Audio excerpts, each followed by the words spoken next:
Hello, I am Brian Downs, and this is A Republic If You Can Keep It.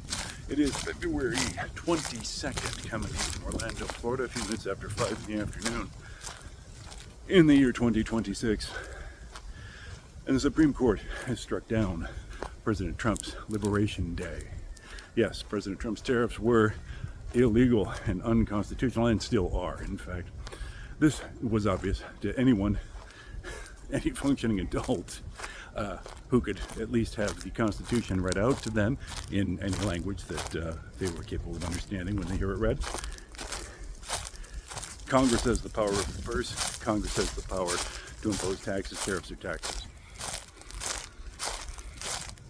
So, to begin with that, Donald Trump should be impeached and removed from office for imposing the tariffs. No other president has ever attempted to interpret the Constitution in the way Trump did. What he did flew in the face of all precedent. He tried to use the 1974 IEPA law to claim that he had the right to do this in cases of national emergency, etc., etc. He declared that we had a national emergency because fentanyl crosses our borders, the dangerous and addictive drug. And therefore, he had the right to impose sweeping and catastrophic tariffs on every nation on earth of unlimited duration. And then he also had the right to change them at whim. Well, this is the right and the power of a king, not a president. And IEPA doesn't mention tariffs, as I'm sure you all know. So it is utterly absurd and in bad faith to suppose that that's what IEPA means or how it is intended to be used. No president since IEPA was created law has interpreted it to mean what Donald Trump asserts that it means. But of course, Donald Trump feels that he has the power to change the meaning of language to suit him. This, of course, is one of the basic qualities of the despot, the totalitarian. The vocabulary of the language in use changes to suit their purpose from one moment to the next. In any case, he of course was lying, as he has always lied. He is a liar of long standing, a man of long criminal history, a fraud, and a bastard. He should be impeached for attempting to impose these tariffs. Certainly, the money so collected should be returned. And we need to understand the most important facts here, which are that President Donald Trump thinks of himself as a king and a tyrant with unlimited power, the ability to imagine new powers for himself as may please him. He is unfit for his position. He always has been. Any argument that, well, gee, he didn't know it was an honest mistake. No. He had already served one term as president.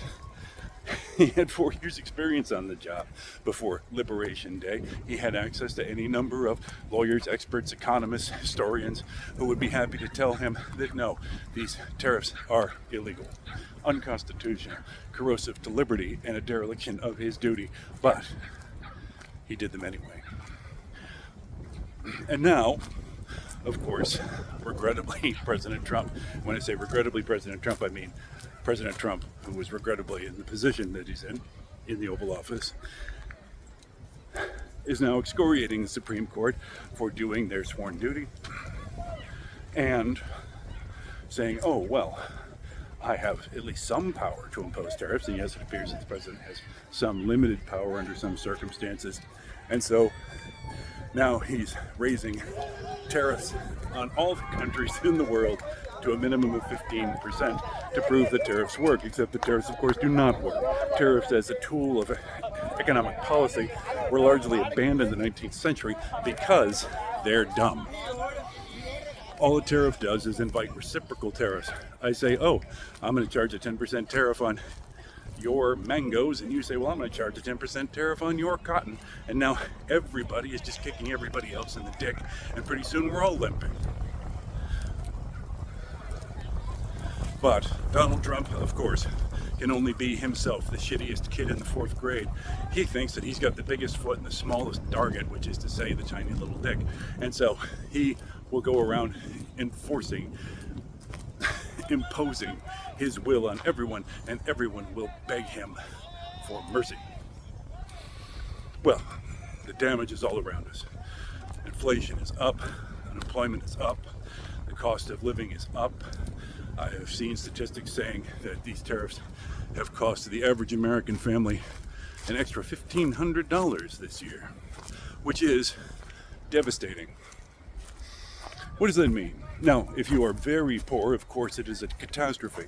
You could barely afford the essentials before, and now you can't. But it's also a larger ripple effect catastrophe for the larger economy, because people who were not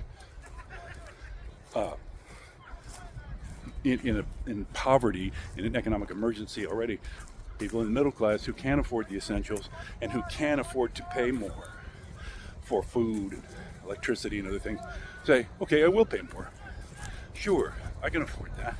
I'm not going to go hungry. I'm not going to sit around in the dark with no lights on.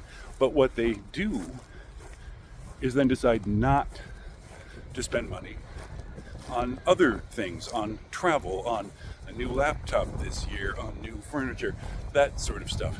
They leave out the optional stuff, and then that's bad for the travel industry, for the laptop industry, for the end table and the couch industry.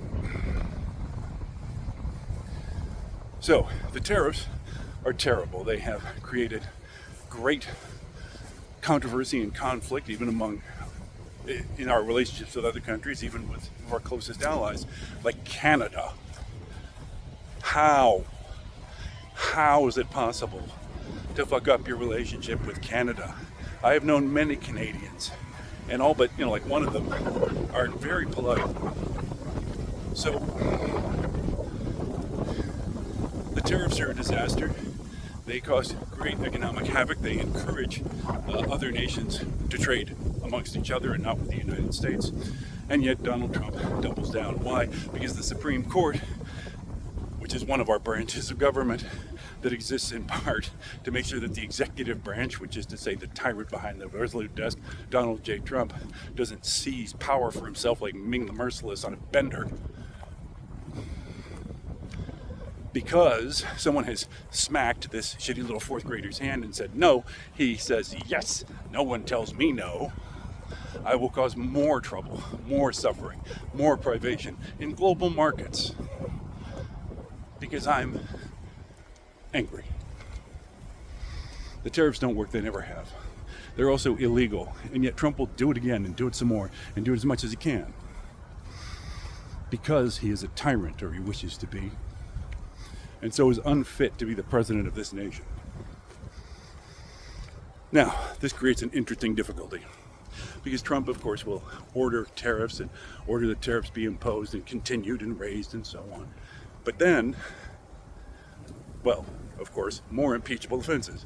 Every time Trump orders tariffs that are outside of his actual political power, yet another impeachable offense to put on the stack.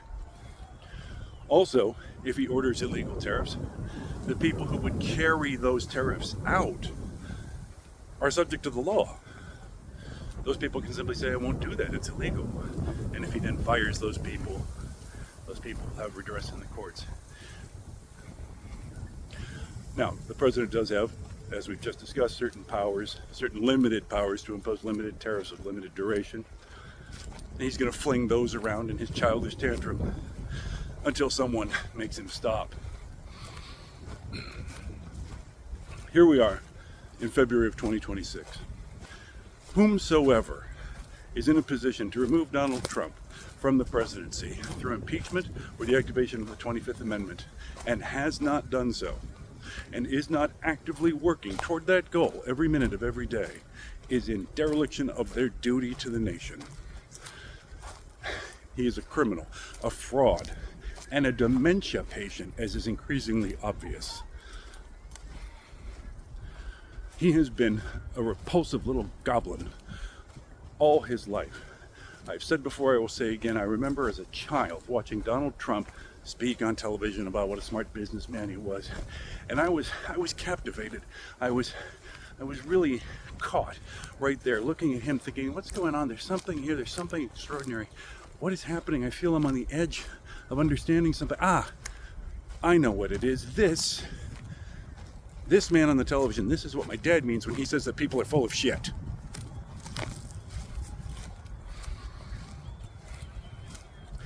Trump's tragicomic rampage through American politics moves swiftly toward its end. I will be here with you to celebrate it. Thanks for returning to the channel.